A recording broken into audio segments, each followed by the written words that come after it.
amostras de minerais, plantas, animais e utensílios empregados pela população local. Tecer comentários filosóficos e políticos sobre tudo o que visse nos lugares por onde passasse. Esses eram os objetivos da comissão científica enviada ao Brasil no século XVIII pela rainha de Portugal, Dona Maria I, que passou a história como Dona Maria a Louca. Para chefiar a expedição, ela nomeou nada mais, nada menos do que um naturalista brasileiro que trabalhava no Real Museu da Ajuda, em Lisboa. É a vida e obra desse naturalista que você vai conhecer agora. Alexandre Rodrigues Ferreira é o personagem de hoje da série do Globo Ciência dedicada a grandes cientistas do Brasil.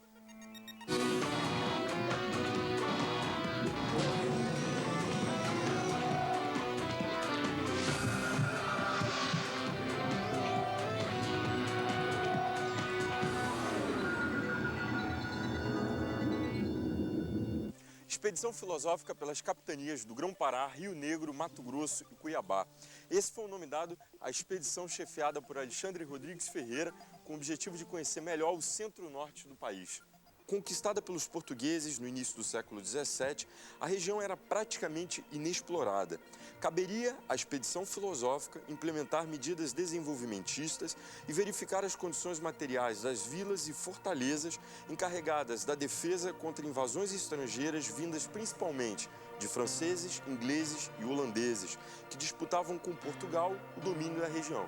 O chefe da expedição, Alexandre Rodrigues Ferreira, nasceu na Bahia em 1756. Aos 14 anos, foi para Portugal.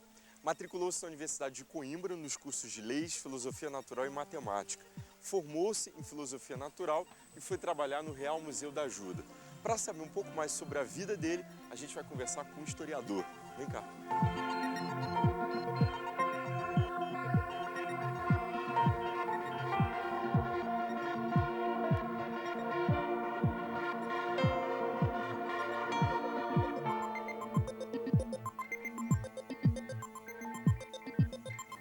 Quem vai nos contar um pouco da história de Alexandre Rodrigues Ferreira é o professor Ronald José Raminelli, aqui da Universidade Federal Fluminense, a UF. Ele é doutor em História Social. Por que expedição filosófica, né? Por que esse adjetivo filosófico numa expedição como essa? Porque era uma expedição que buscava descobrir as leis da natureza, os mistérios que estavam encobertos nas plantas, nos animais, e como que esses animais e plantas poderiam servir ao governo português. Esclarece pra gente o que seriam essas leis da natureza. Seriam as formas, os mecanismos existentes no interior dos animais e das plantas que deveriam ser descobertos para poder melhor controlar os processos naturais. Conta pra gente, como é que foi a vida de Alexandre Rodrigues Ferreira antes de ser nomeado chefe da expedição, lá em Portugal? Ele é baiano, né? Ele nasceu em Salvador, filho de comerciantes, e como o pai dele tinha recursos, mandou ele para estudar em Coimbra com 14 anos.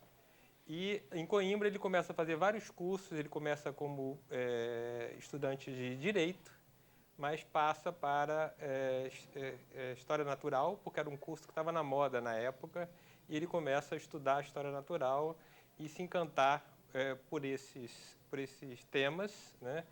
E faz algumas expedições em Portugal como aluno, né? E ele se forma e se torna doutor em seguida, né? E quando se formou, foi convidado para fazer parte, para organizar uma expedição à América do Sul, né? Com vários outros naturalistas. Essa expedição depois foi reduzida e ele veio sozinho como o único naturalista. Quantas pessoas faziam parte da expedição? Olha, havia 2 riscadores, que eles chamavam, desenhistas. Eles faziam o quê? Eles faziam desenhos com lápis ou carvão, né, e que era um esboço, né, e depois era aquarelado esse material. Como é que era a pesquisa, né? O material era enviado a Portugal, tinha pesquisa em campo, como é que era? Olha, boa parte desse material era preparado para ser analisado em Portugal, em Lisboa, no Jardim Botânico, né, no Jardim da Rainha. Mas, como esses materiais tinham que ser analisados vivos, né, havia também uma descrição rápida desses animais, dessas plantas, aqui. Esse material também era remetido para Lisboa. E muitas vezes, por exemplo, quando uma planta se transformava em corda, né, ele mandava a corda que os índios faziam e as plantas, para poder ter uma relação de como aquilo era transformado pelos índios. Quer dizer, tinha uma descrição da natureza, mas também dos utensílios. Isso. Porque o importante para eles era a transformação da natureza. Algo que fosse prático. Que aquela raiz, que aquele fruto tivesse alguma forma de aumentar os recursos da coroa portuguesa. Tudo tinha que ter uma utilidade. Tudo tinha que ter utilidade. Né? Era sempre a descoberta dessa utilidade é a parte filosófica. Isso tornou essa missão singular? Ela é singular pelo percurso, né? Pelos 9 anos, né?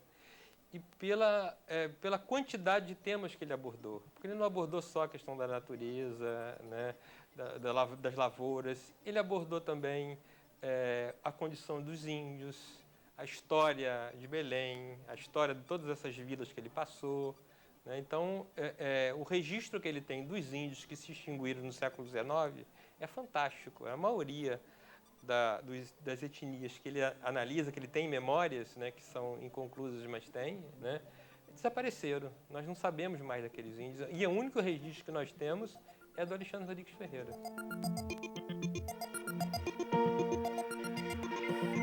Nessa viagem, Alexandre Rodrigues Ferreira escreve dezenas de memórias. Nesses documentos, ele descreve mais de 60 grupos indígenas. A gente vai saber um pouco mais sobre os estudos da expedição filosófica na área da antropologia, num dos lugares visitados por Alexandre Rodrigues Ferreira, o Pará.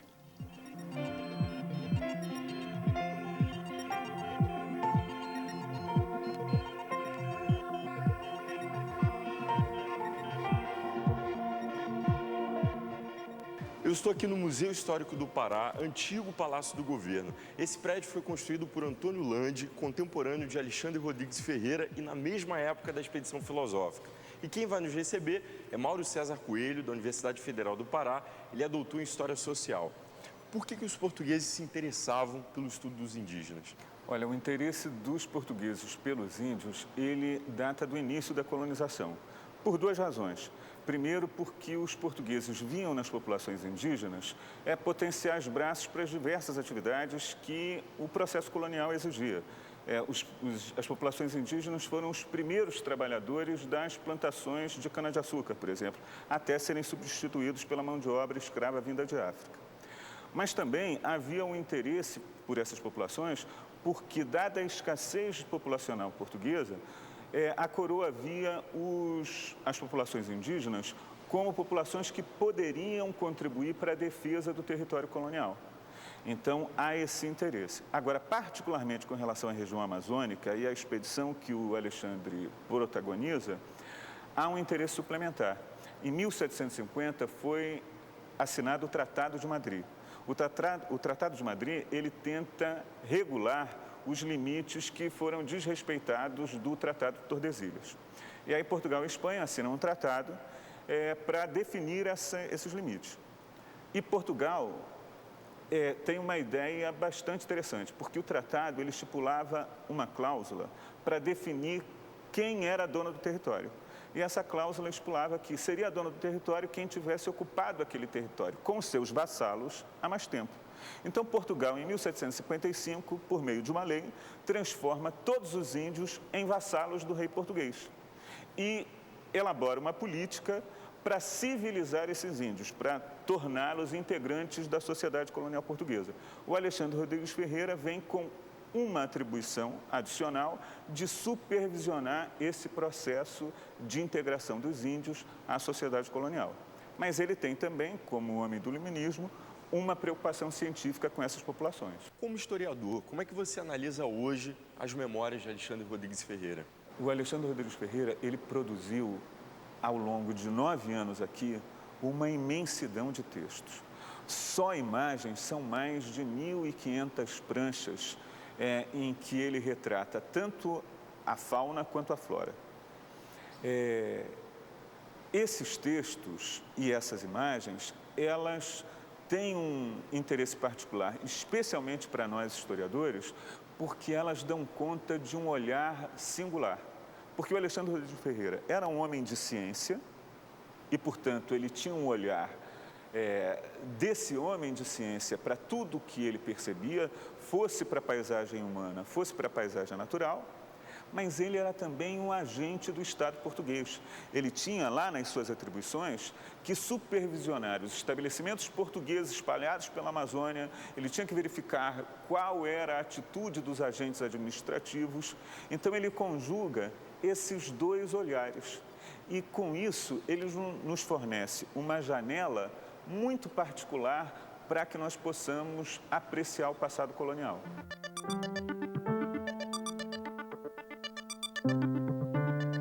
A expedição filosófica também estudou a fauna e a flora do centro-norte do Brasil.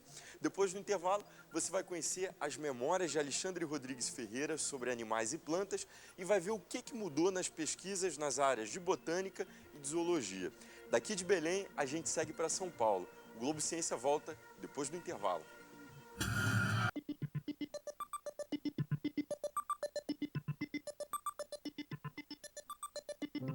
Descrever e registrar informações para transformar a natureza em ciência. A expedição filosófica descrevia e desenhava as plantas, analisava a agricultura e mandava as plantas coletadas, usadas pelos indígenas a Portugal para serem estudadas. Entender a natureza significava dominá-la e torná-la útil ao Reino de Portugal.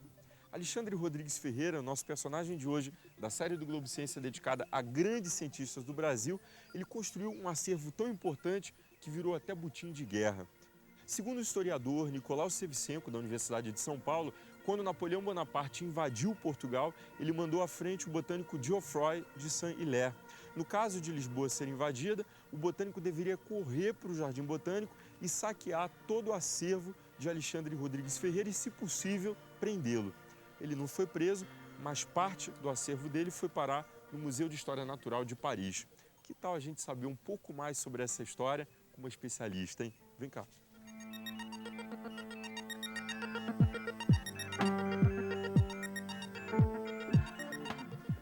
Eu vou conversar com a professora Maria Elice Prestes. Ela é historiadora da ciência e doutora em educação.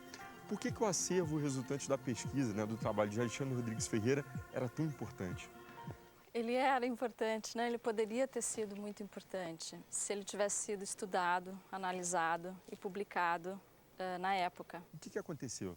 O Alexandre passou os 9 anos coletando materiais, espécimes, tanto de flora, quanto de fauna, quanto minerais, aqui no Brasil. Mandava tudo para Portugal, mas lá a recepção no museu não foi bem organizada, de modo que esse material foi ficando simplesmente jogado e bagunçado. Dizem até que houve até troca de etiquetas do material de identificação.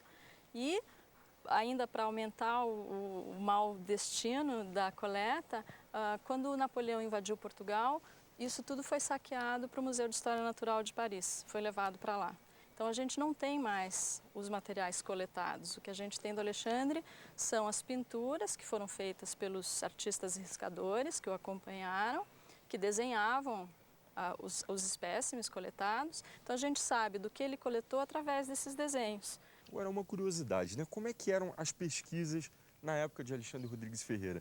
Ele pegava, ele coletava, ele mandava para Portugal o quê? Parte da planta, mandava a planta inteira, como é que era?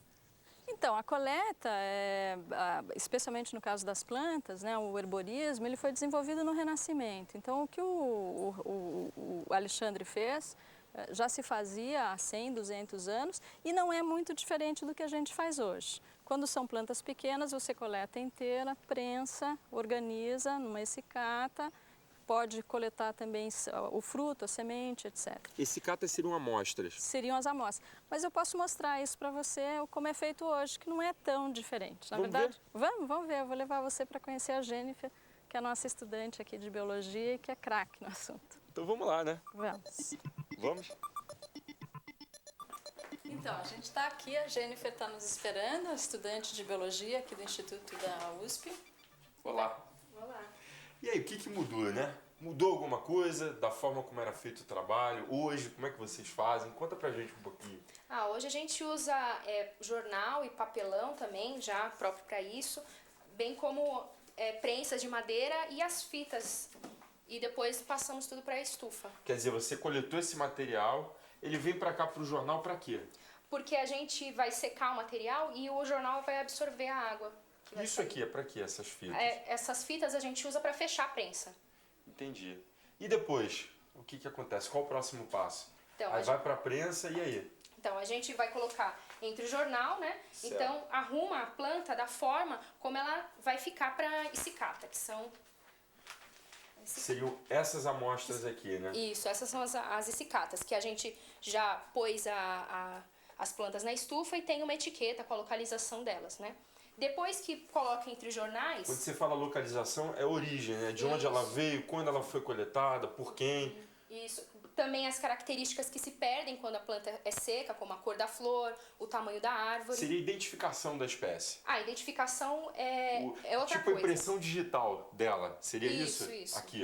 Isso. Ok. Aqui, Alexandre, eu tenho um exemplo para te mostrar de um material produzido em 1801, para a gente ver como é parecido com o material atual. A planta foi prensada, seca, colocada nesta folha, olha, o mesmo sistema de etiqueta que está aqui, está no modelo atual. A etiqueta que identifica quem coletou e onde também se mantém no modelo atual. Nome científico, não mudou Não mudou nada. praticamente nada, né? Praticamente nada, prática Isso é uma relíquia, mesmo. né? É uma relíquia, 1801, material coletado no Piauí. Poderia ser de Alexandre Rodrigues Poderia ser, Ferreira. a gente podia estar aqui com o material do Alexandre. Alexandre Rodrigues Ferreira também estudou a fauna da Amazônia. Considerou um lugar sombrio e selvagem, abandonado à própria sorte. Confirmou que, apesar da vasta cobertura florestal e da diversidade de climas, os mamíferos da América Meridional eram pouco volumosos e robustos, com exceção da anta, chamada de tapir ou vaca pelos portugueses e tapiruçu pelos indígenas. Nos carregamentos enviados a Portugal, iam espécies raras de tartarugas, peixe-boi, cobras, aves. Em seus relatos, Alexandre